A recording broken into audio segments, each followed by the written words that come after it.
Militarily Speaking, Episode 20, Military Family Advisory Network. Or MFAN. MFAN. Yes. This episode, we talk with Kristen Beattie, Director of External Relations.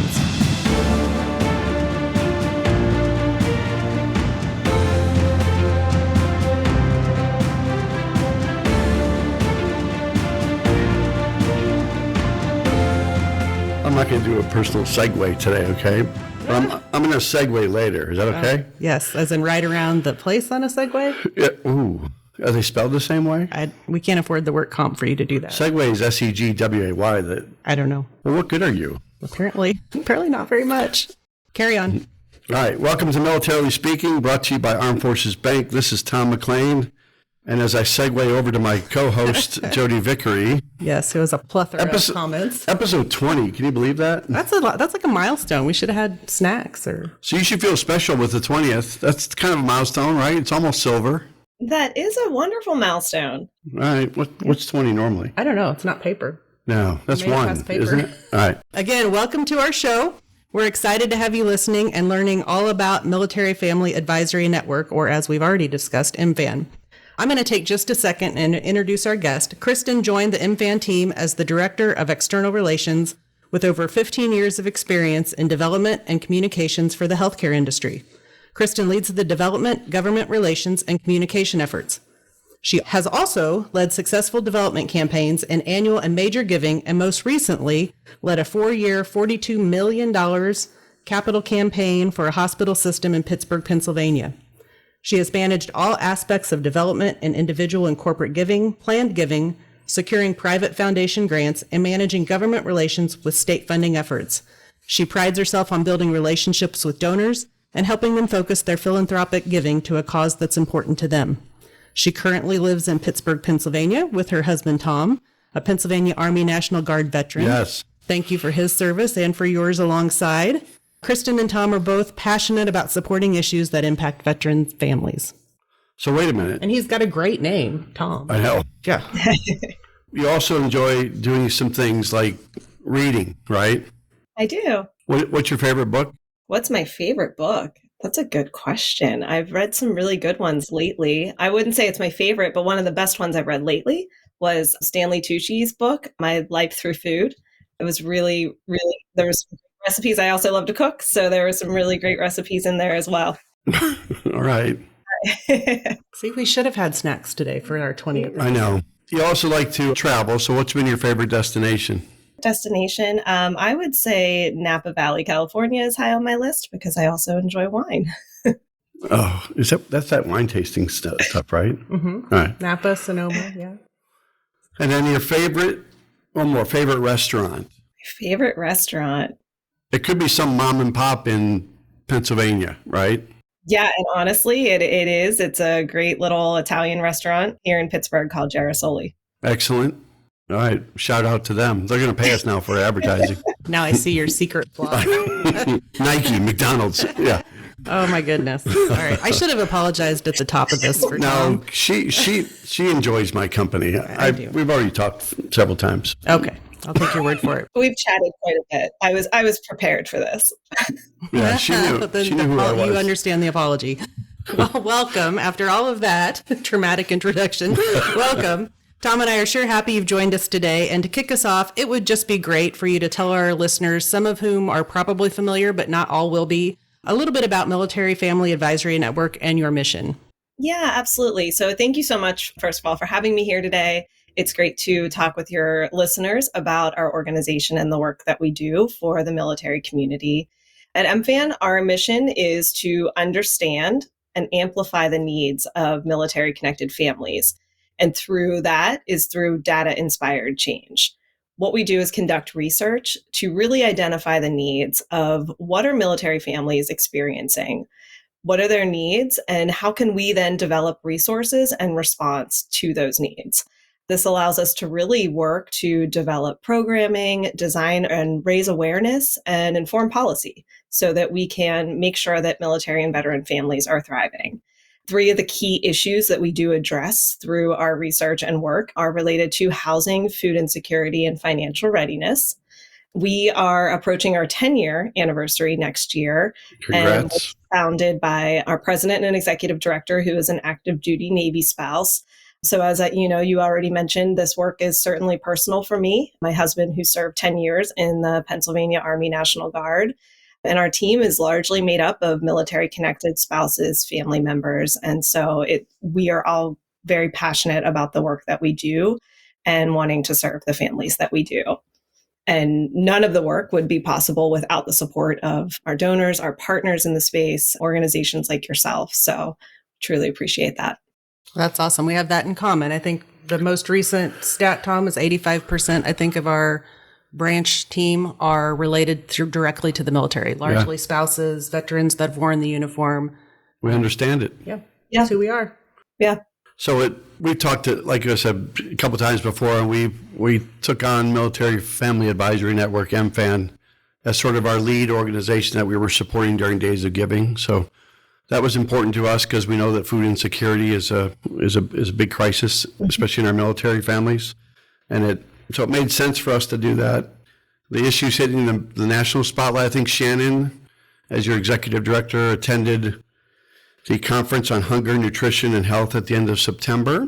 And so she was widely recognized as a subject matter expert, if you will, and a panelist on that with the roundtables and many other organizations attending that event out there. And so did she bring back this big brief from this conference with like 800 pages that she wanted to download and debrief with you? What were the takeaways? The takeaways. So yeah, that's a great question because it was the first time in more than 50 years that the White House hosted the conference on hunger. And so it was pretty historic to bring together leaders in public, private, nonprofit sectors to really discuss what can the national strategy be to end hunger. And so we were so grateful because we had a seat at the table to represent military families.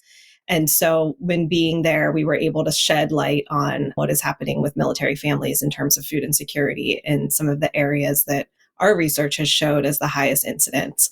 And so through that, we're able to really develop partnerships and talk with lawmakers and advocates about how can we lessen stigma, promote help-seeking behavior, and remove some of those barriers. Because as I'm sure you guys know, there's a culture of resilience, and that help-seeking behavior is very difficult for military families. And so the work that we're doing is to really try to reduce that stigma and let them know that we are here for them, and we understand that this is an issue, and we want to make sure that no military family is worried about putting food on their table.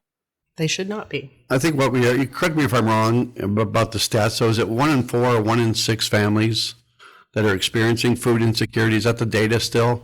Yeah. So in 2019, our research was showing about 1 in 8. Most recently, it's showing 1 in 6. Okay. The DoD also conducted some research too that was showing about 24% of military families were experiencing food insecurity. And so we certainly, look at that in terms of veteran and active duty, and that the 24% that the DoD is seeing is in the active duty military space. Okay. It's just, unfortunately, it's going in the wrong direction. Yeah, it certainly is. And obviously the economy doesn't help, and inflation and different things like that too, we're seeing a lot. I'll actually be in Fort Hood, Texas this weekend. MFAN has a food distribution event for military families there. And so we have about 500 or so military families that will be serving near Fort Hood this weekend. You know Fort Hood. That's my old stomping grounds. That's where I met my husband. Okay. Yeah, he was stationed there at Fort Hood when we met. Okay, yeah, we'll be in McLean, Texas, right outside Fort Hood. There you go. Tell Colleen I said hello. Is that her name? Or is that the city name? That's the city name. So, yeah, I know. Well, there might be somebody there named Colleen. I don't know. Could be like Susie and Mary. And, hi, I'm Colleen from Colleen. Yeah, it'd be weird. Or a middle name could be Texas. Then what do you do? So is it similar to what we did at Joint Base Lewis McChord recently when we had 3 volunteers go out in the very cold weather? I think it was like negative 80. Oh, yes. But they loved it. I talked to one of them today who participated in that drive-through food distribution, and it was so cold it warmed her heart. That's how proud she was to represent us and to support you. Yeah, well, thank you so much for that. It was in our research that we found there were 4 areas of the country that had the highest incidence of food insecurity. And that was Joint Base Lewis McChord, Washington, Fort Hood, Texas, Norfolk, Virginia, and Fort Bragg, North Carolina. So back in 2021, we really focused on hosting food distribution events in those areas because we knew that we wanted to take immediate action. And so we've continued to host those through this year, with the last one coming up here in Fort Hood. Do you think those four are due to the concentration of military population? Is that why it's so more prevalent in those markets? So those are the markets that we have seen in our research that show the highest incidence. And yes, of course, those are the military families that are responding to our survey. And so those respondents are obviously military connected families that are living near those areas. Okay. Thank you. Mm-hmm. So your organization also provides resources for finances, right? When you go onto the website, mfan.org, is that right? mfan.org? Yep. mfan.org. I'm going to keep saying it for the audience, okay? They got to keep going because you can donate there and you can learn a lot, especially in your blog. So your blogs cover a lot of information from finances, employment, education, entrepreneurship. So finances, that seems to be one of the pillars or one of the three staples for you. So what kind of resources do you have available for finances? Yeah, absolutely. So through our educational programming, we welcome experts to share practical information on topics like savings, budgeting, navigating federal benefits, which can be extremely nuanced, utilizing financial support and grants from aid societies. And so we really are able to provide those online and virtual resources for families.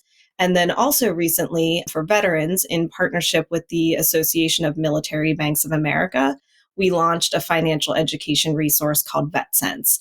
And so that module is designed specifically for veteran and family members to really help them navigate topics like budgeting, credit, home buying, investing, savings, different areas of financial readiness. And so they also have access to financial counseling through that platform with the NFCC, the National Foundation of Credit Counseling, and the Association for Financial Counseling and Planning Education, AFCPE. And isn't it great? You probably know Andia, Dynison, Yes, and Amba. absolutely. And now that we're just adding veteran saves, right, to the military saves, America Saves lineup, Black America Saves, there's Cleveland Saves. I mean, there's everything saves. There's Jodi Saves for all the basketballs and weight training equipment for the kids. But yeah, so the Veteran Saves is launching this, I think, next year, right? Or is it already out there? It should be launching. Okay. It's awesome. Mm-hmm. I love that part of your resources is to help people navigate the government or federal resources that are available to them. That is monumentally confusing. It's hard to even figure out who to call and ask a question to, let alone what to do and what benefits or services they might be eligible for that they don't even know. And related to financial readiness, too, we also host a quarterly convening called the Military Family Financial Readiness Coalition. And that has about 60 organizations that sit on that, where it's really talking through best practices and challenges and opportunities for the military veteran community as a whole, and work to inform policy and look at research and how we can better serve families. Oh, that's fantastic. Do you have any banks or credit unions on that part of the 60 organizations? We do. They will remain nameless, I take it? No, they're all listed. We have a list of everything on our website. Are they out there? Yep. Okay. Yeah. We should throw Armed Forces Bank into that, don't you think? Gotta figure out how to edit their website and put her name on it. I know. Do we have to fill out an application and get approved or something? We can certainly talk offline about having you all join that. My favorite number is 61. So, yes. He's somewhat shameless. We'd love to kick off 2023 with a new partner on our Military Family Coalition. Awesome. Never afraid to ask for anything, are you? No. Okay. I want to circle back to the food insecurity topic because it just strikes me as painful that that's the position that we've put our active duty families in and military families. But we've talked a little bit about the surveys and the stats, and you said the most recent one that y'all have done was 1 in 6 families is food insecure. Other than things like the food drive that you're doing down at Fort Hood here in the next several days, how do people access food resources, whether through you? Where do you point them to get help? And how would you tell whether it's companies or individuals how they can get involved to help join the fight to make that different? Yeah, absolutely. Thank you. Yeah, we've been focused on food insecurity for years. And so, yes, when we saw that in our research, we wanted to take action. And in doing so, we have served over 10,000 families over the last year and a half. And then knowing that we'll be following up with our last one near Fort Hood. And so those were large scale food distribution events that were made possible by a lot of our partners in the area. And they were important too, because we were connecting hundreds of families with a local resource. We always partnered on the ground with a local food bank or a partner that they could go to when we weren't there. And so that was really important, that we would connect them to those local resources.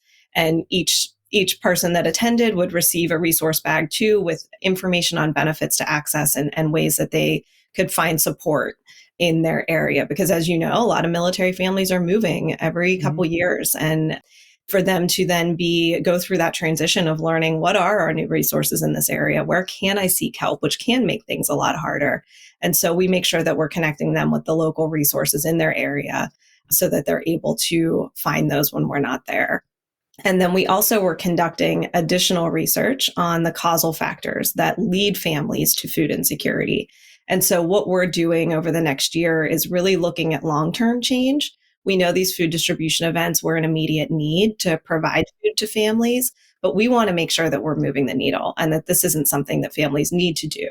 And so we are really looking at ways that we can move the needle long-term and create programming around supporting those causal factors that lead to food insecurity, like frequent moves, like issues with childcare. And how can we tackle that with our partners and inform policy to make change? And so we know that that is going to take some time, but we know that it's important. And for others to help, I know that was one of the things that you had mentioned, helping us raise awareness, especially also with the end of year approaching, with end of year giving. If you do feel inclined to support, this is a time of year where folks are supporting the causes that are near and dear to them.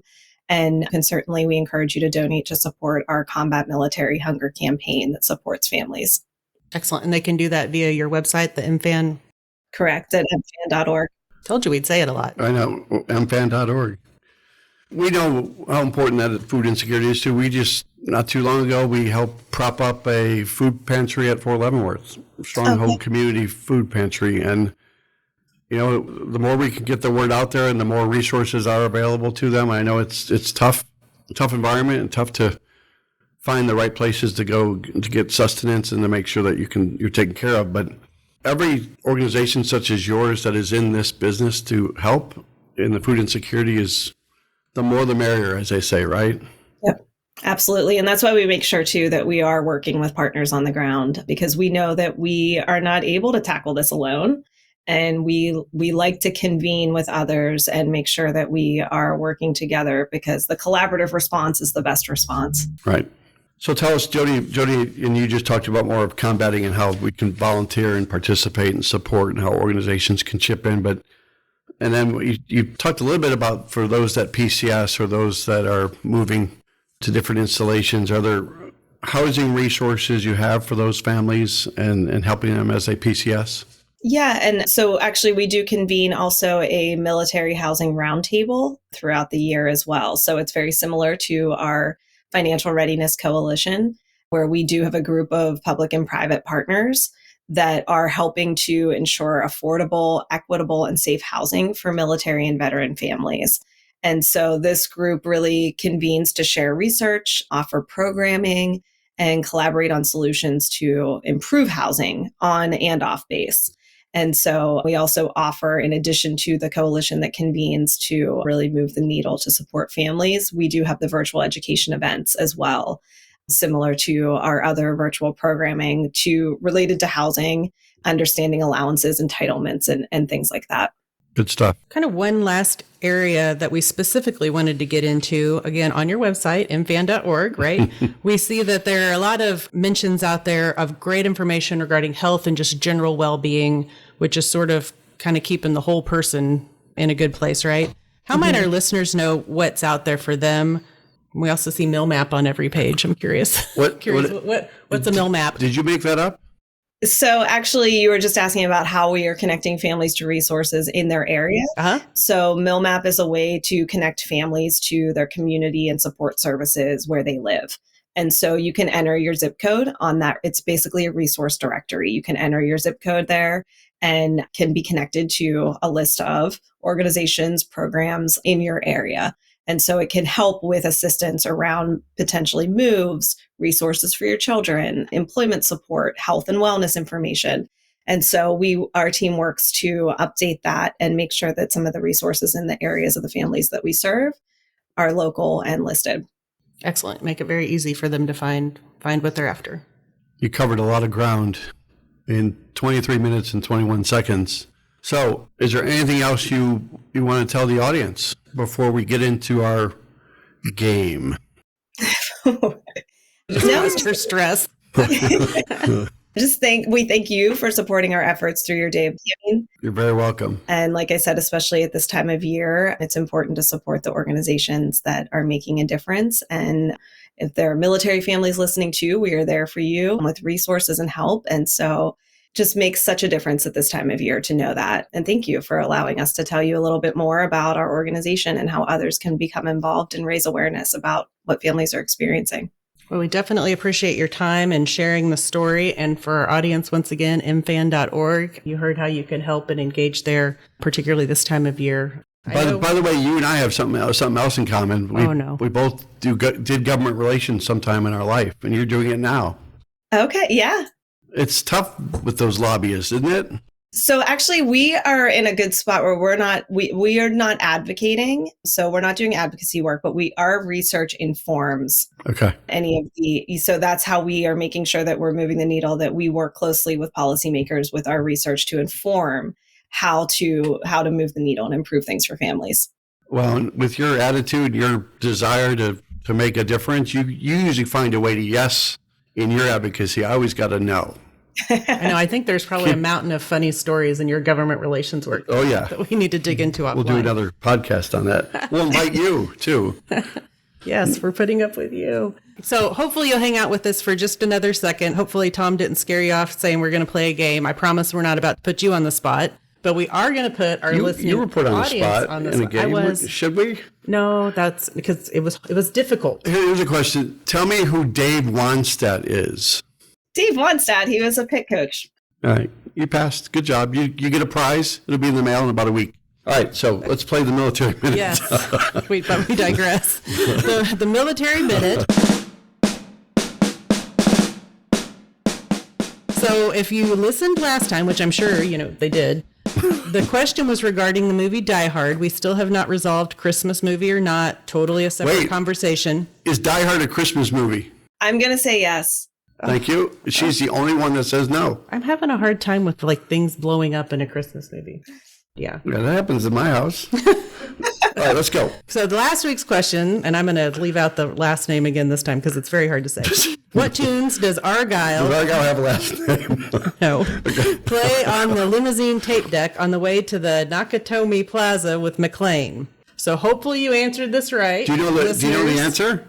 I don't know the answer to that. All right. I think Tom's the only one that might have. The answer was Christmas in Hollis by Run DMC. I feel cooler just. Do you know any other songs by Run DMC? I'm gonna say that's a no for me. Okay. But this week's military minute, so you can't answer. We're gonna put this out there for our audience. A question on Military Family Advisory Network. MFAN.org. MFAN.org. Yeah. According to the U.S. Department of Agriculture, food insecurity nationwide is at approximately blank %.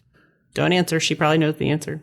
We stacked the deck in her favor. Don't answer. But, okay, so here's the deal. When our podcast drops this episode, if you know the answer or you Google the answer and find the answer, comment that on our social media page and you'll have a chance to win $50 for you and $50 to a charity of your choice.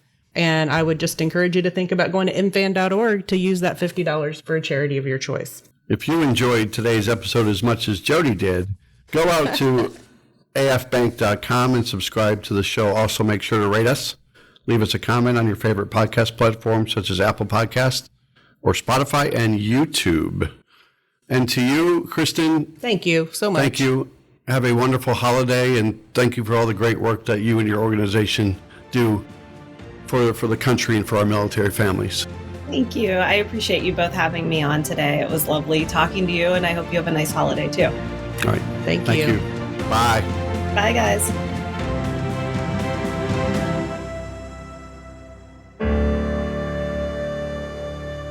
Copyright 2022 Armed Forces Bank, member FDIC, equal housing lender. All non-Armed Forces Bank owned apps, websites, company names, and product names are trademarks or registered trademarks of their respective owners. Their mention does not imply any affiliation with or endorsement by Armed Forces Bank of them or their products and services. They are merely used as examples of the many available apps, companies, and websites that offer similar services. Before using any app or website, you should carefully review the terms of use, data collection, and privacy policy. Apps may have an initial cost or in-application purchase features. This information is general in nature and is not intended to be legal, tax, or financial advice. Although Armed Forces Bank believes this information to be accurate, it cannot ensure that it could change. Statements or opinions of individuals referenced herein are their own, not Armed Forces Bank. Consult an appropriate professional concerning your specific situation and respective governing bodies for applicable laws, such as IRS.gov for current tax law. Armed Forces Bank, the Armed Forces Bank logo, and the Militarily Speaking logo are registered trademarks of Armed Forces Bank.